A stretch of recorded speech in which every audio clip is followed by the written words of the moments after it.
So in this video, I'd like to give the sort of first example of an end, I should say. So last time we defined an end, and I guess I didn't actually say in the definition that we write our e in that form. So that would be our e in this integral notation for an end of a functor from c up cross c to d. So I'll give you a few examples. So I'll just start off with the sort of simplest one that I can think of. Well, not quite the simplest, but the simplest typical example that I can think of. So let's just remove that from the board.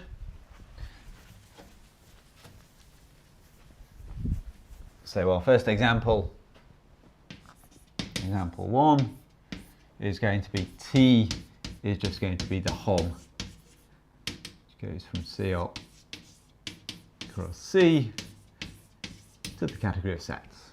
Okay, so that's perfectly good functor of the form we wanted. So let's have a look firstly what a wedge is, because we want to find the end of this, and the end is just a universal wedge. So let's just have a look what a wedge is. So a wedge here, so if we have so a wedge x to t, so this is hom, consists of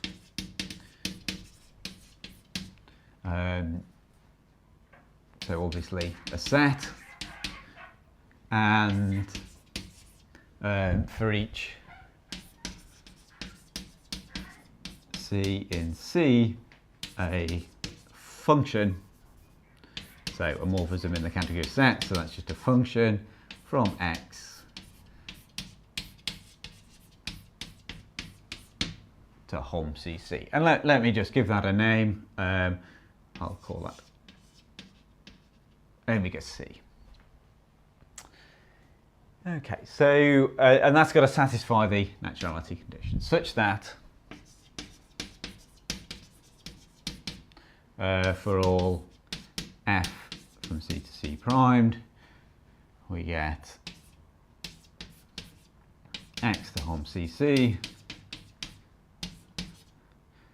to hom c prime c primed and hom c primed.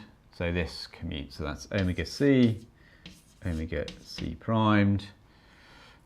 So this will be, we do hom in the last variable. So what does that mean? So that means so how do we get from there to there? Well, we do the morphism here and then we post-compose with f. So that's f composed with blank. So if we have a morphism in here from c to c, and then we post-compose with our f, that'll give us a morphism from c to c primed. Okay, and this is pre-compose with f. So start with a morphism, sorry, said the right thing, wrote the wrong thing. Right, so f pre-compose with f. So we do f from c to c primed and then do the morphism from c prime to c prime. That will give us a morphism from c to c prime. So such that that commutes.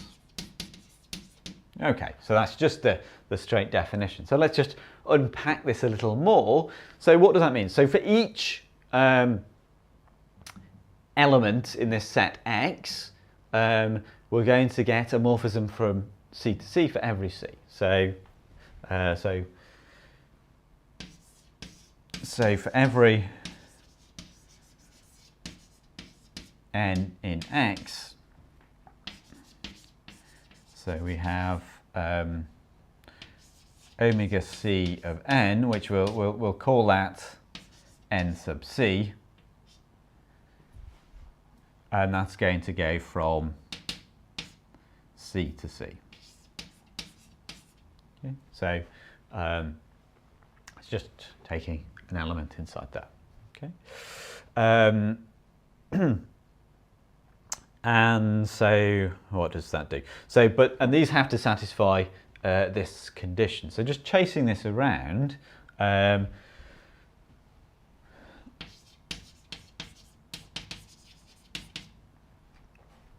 so this is saying f composed with nc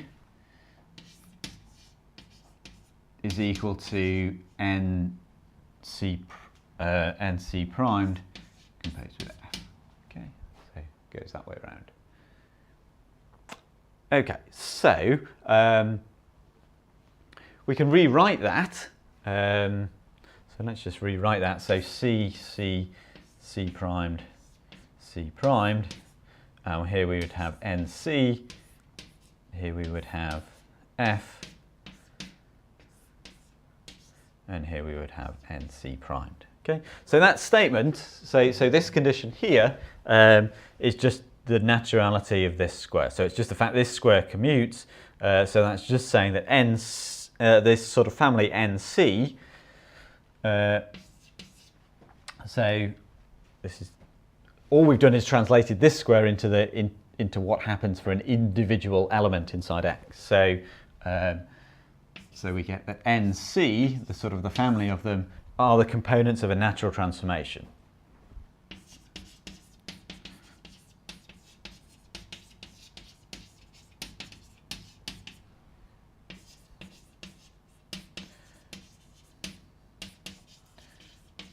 Well, what's the natural transformation from and to? So it's going, so it's just a natural transformation of the identity. So it's just a natural transformation, the identity on C to the identity on C.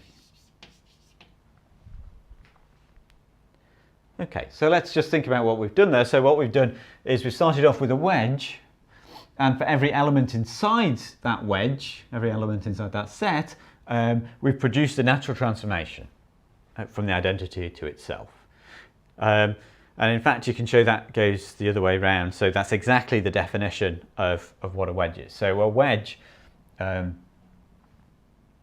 is precisely a set with a map to the set of natural transformations. Okay, so just write that somewhere here. So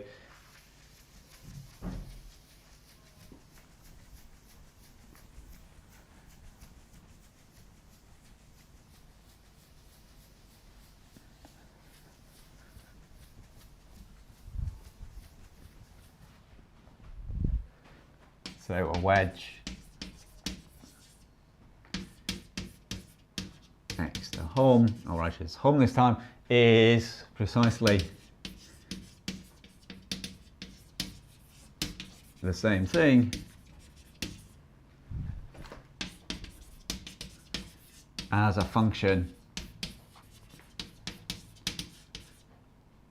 from X to the set of natural transformations from the identity on our category C to the identity on C. So element X in here, as we saw, goes to the natural transformation given by the components of NC. Okay. So a wedge is precisely that sort of thing, and so it's not then that hard to see that the universal such thing is exactly the set of natural transformations. So, and the end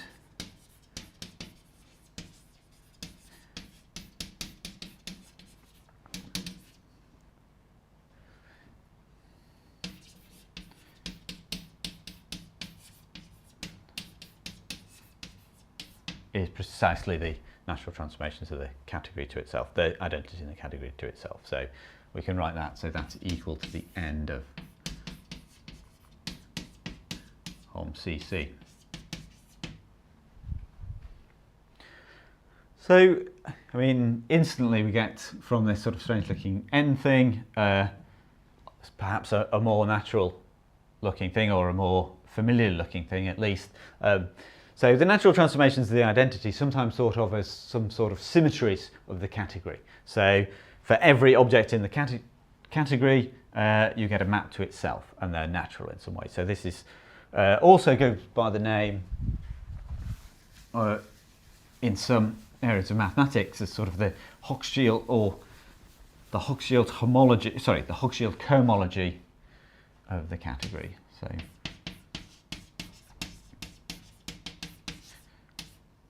Hochschild cohomology